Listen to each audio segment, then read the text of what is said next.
In this video, I just want to quickly show you another option for cooking for yourself. I've got a whole series of videos where I talk about cooking for yourself here in Thailand. Quickly, I'll just make a few introductory comments first. But I've got a whole series of videos in my cooking and food playlist, so I want to keep this video short as possible.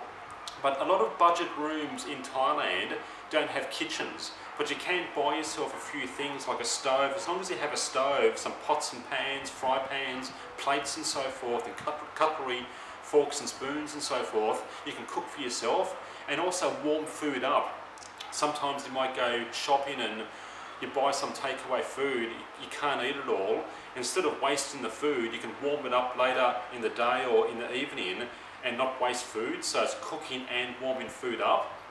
But the one thing you do need very quickly is some way to wash up. So make sure you have a room with a sink.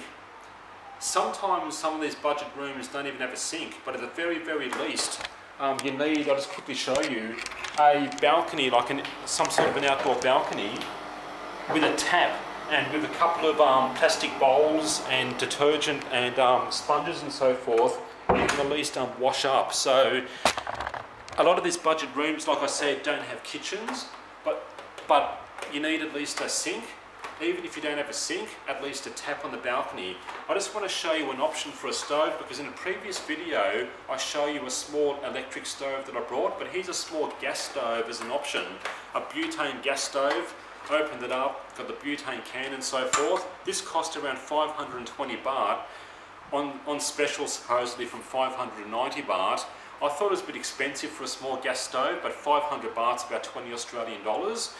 It comes in like a carry case, you can take it with you and so forth. Just a small lightweight gas stove, and with some fry pans and pots and so forth, you can cook and also warm food up. Just wanted to show you that as an option.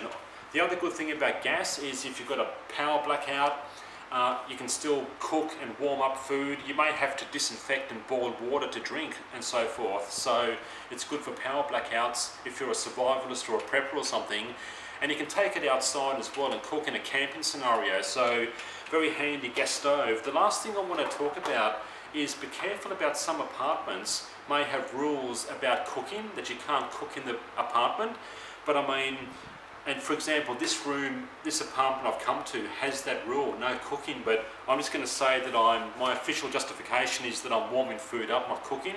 And if I cook either on the balcony or near the door to the balcony and so forth, that should be okay. But some of these apartments don't want people bringing in those big gas burners and big gas bottles and cooking and spraying oil everywhere, making a mess, and also ventilation. Some people have died using gas stoves if there's a lack of ventilation and windows and so forth. Some people bring charcoal into rooms to cook in some of these places, and even when it's cold, and they have died. So just be careful about those regulations about gas. An electric stove should be okay, but I'm mainly warming food up, that's what I'm going to say. It should be okay on a balcony and so forth. A small handy gas stove, butane gas stove, as an option for cooking. Check out my other videos in my cooking and food playlist where I talk about this whole issue of cooking for yourself. I hope that helps, and I'll see you next time.